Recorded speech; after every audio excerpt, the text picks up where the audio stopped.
If you like this video, please click the subscribe button so that you will be notified on the next videos which I will post in this channel.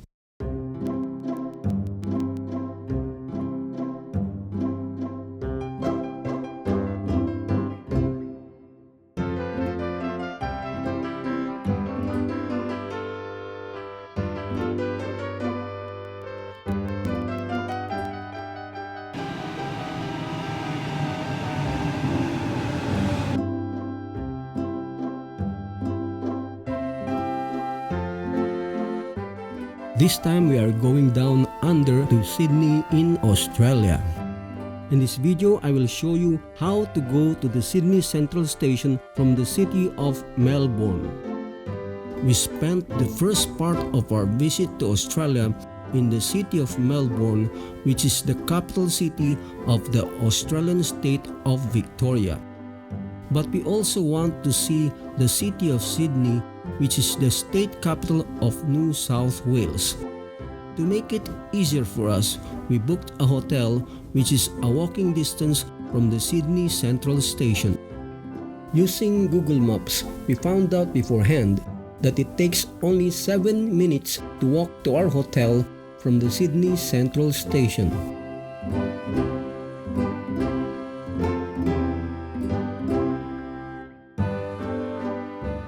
We will take the domestic flight from Melbourne to Sydney, and so we first need to go to Melbourne Airport. There are many ways to go there. One way is to use public transport. Using public transport, we can start our journey at the Caulfield Station in the city of Melbourne using the Metro Myki card, which is used for electronic payment of fares on most public transport services in Melbourne and regional Victoria. In this example, we will use the Caulfield Station as our current location or starting point of our journey. If you are somewhere else in Melbourne or regional Victoria, you will use the closest train station from where you come from. One way of going to Melbourne Airport is to first go to the Southern Cross Station in Melbourne by metro train. Then we will ride the SkyBus, which will take us to Melbourne Airport. Arriving at the Caulfield Station, we first need to load money into our Myki card.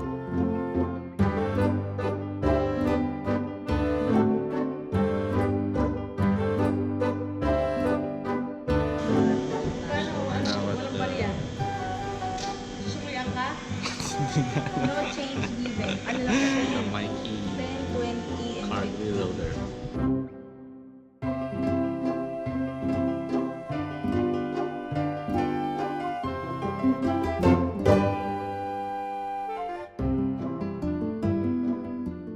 After loading money into our Myki card, we can now proceed to the train platform.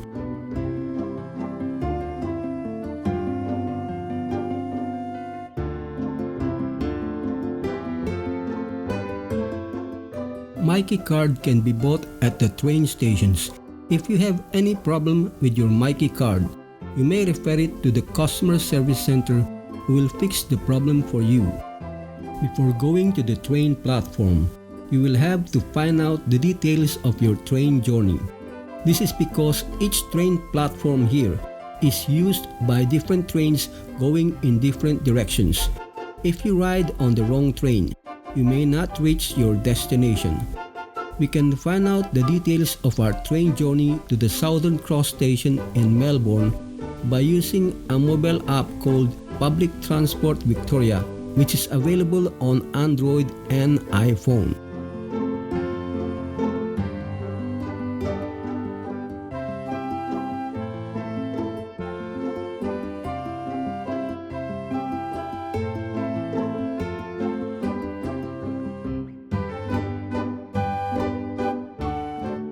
After installing the app, we open the journey planner.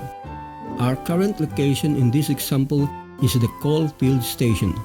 For our destination, we enter the Southern Cross Station.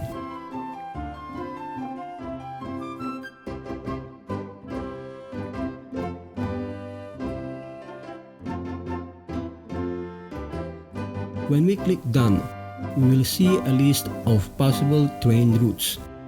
For example, if we choose to leave at 12:50 p.m., we will ride the train at platform number 3, which is going towards the Flinders Street station.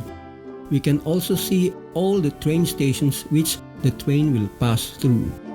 In this example, we will get down at the Southern Cross station, which is just before the Flinders Street station at approximately 1:12 p.m. Take note that we will board the train at platform number 3 at exactly 12:50 p.m. Otherwise, we will be on the wrong train.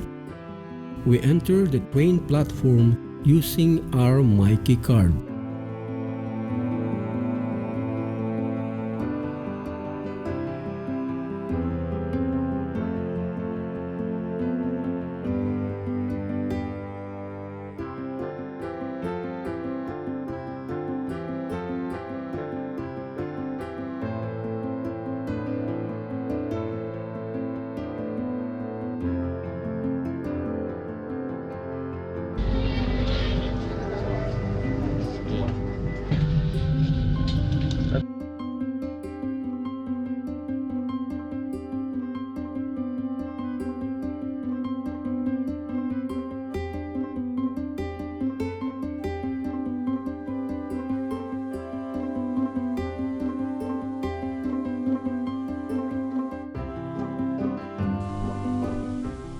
Upon reaching the Southern Cross station, we walk to the airport express buses where we will find the SkyBus.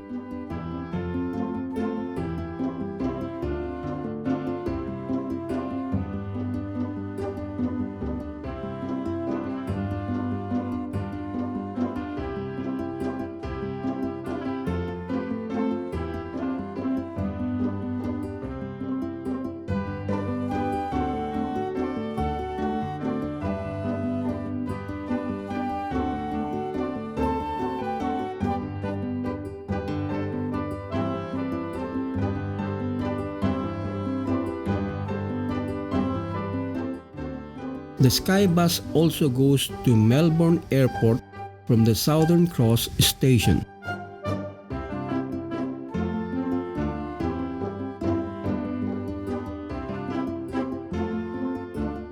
From the Southern Cross station, the SkyBus goes to Melbourne Airport.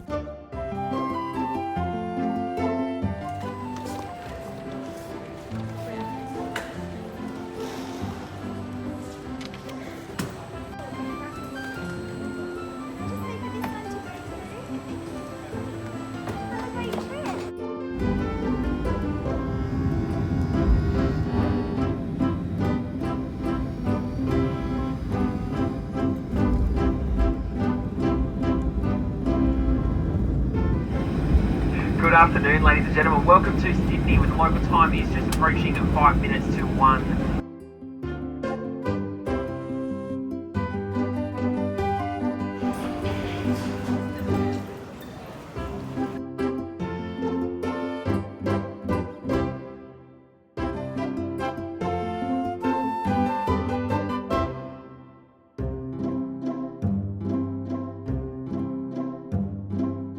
And so finally, we arrive at the Sydney Airport.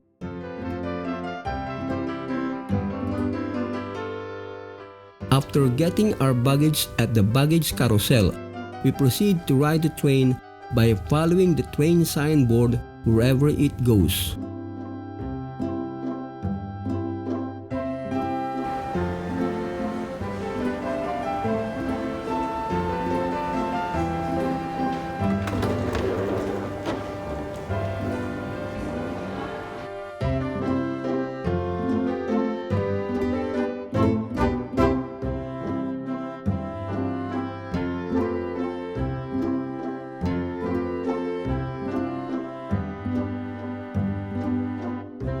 From the Sydney Airport, the Sydney Airport train goes to the Sydney Central Station.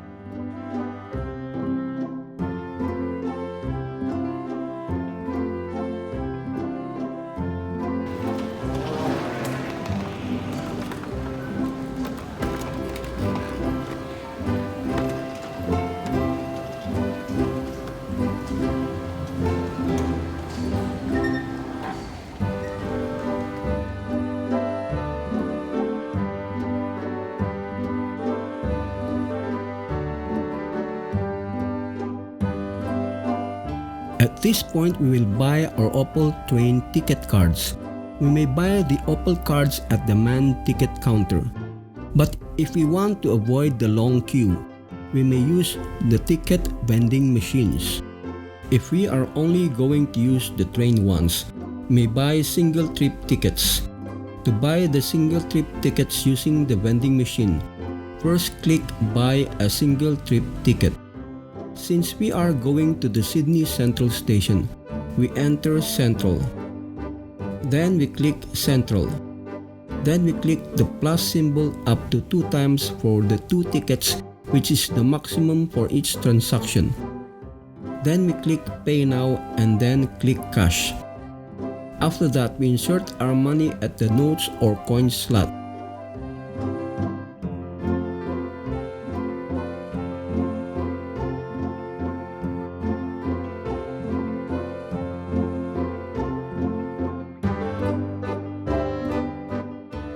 Then we get our tickets and the change at the tray located at the bottom of the machine.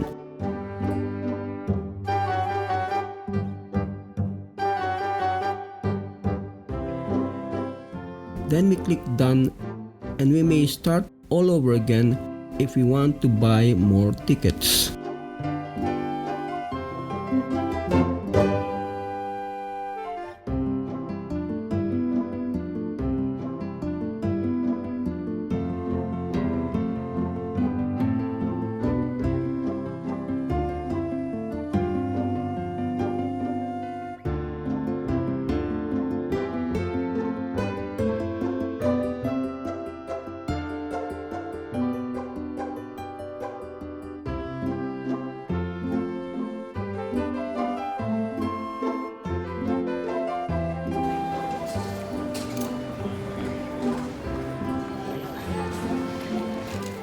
We enter through the ticket gates using the Opal ticket cards.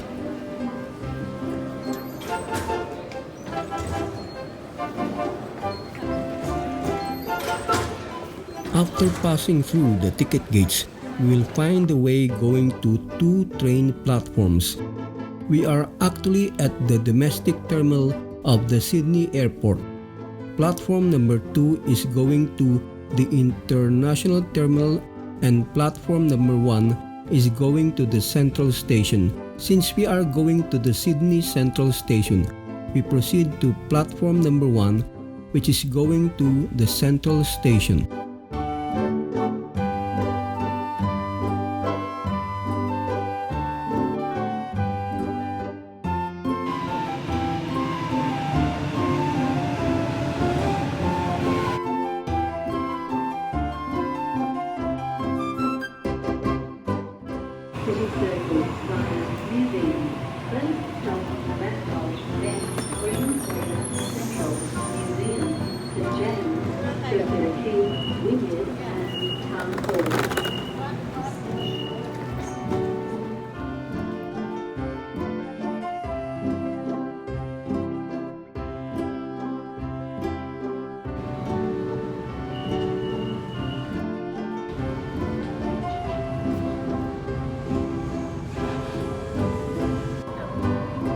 Doors closing. Please stand clear.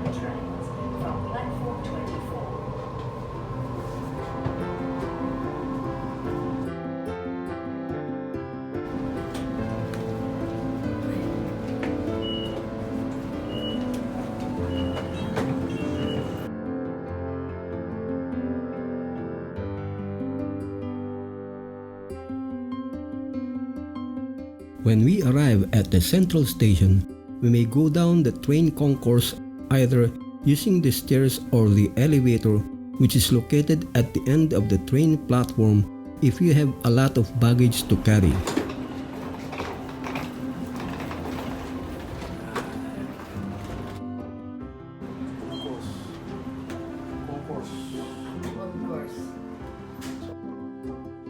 We are now at the central station and we are going to the concourse.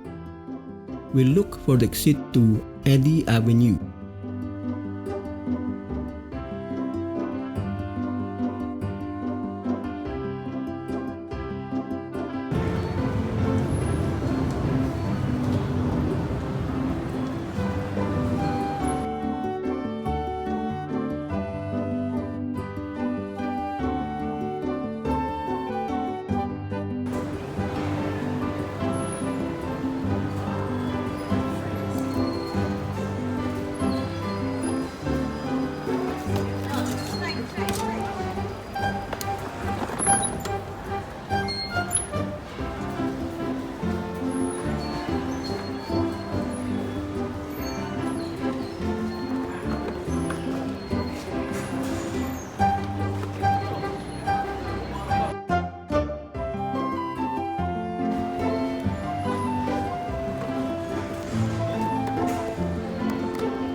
We are now actually walking at the Eddy Avenue along the perimeter of the Sydney Central Station.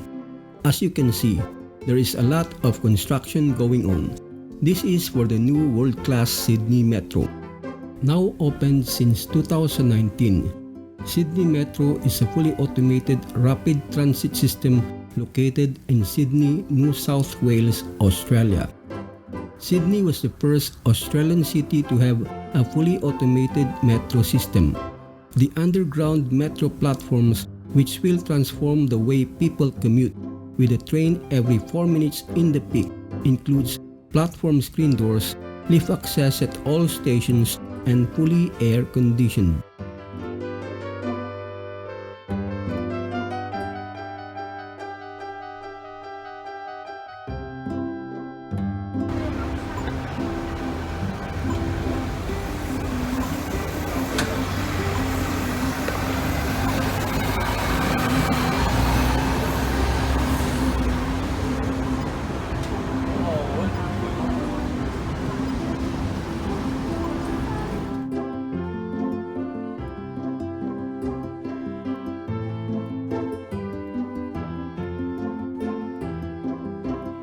From the Sydney Central Station at Eddy Avenue, we walked straight ahead until we reached the dead end, which is along George Street. We actually practiced going there using Google Maps.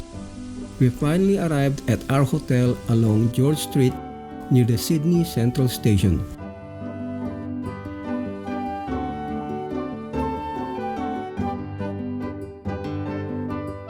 With free Wi-Fi, the hotel is also close to nice restaurants like this Vietnamese restaurant where we took our lunch. After that, we started our tour of Sydney in Australia. Thanks for watching, and as always, don't worry, be happy, and have a very happy trip.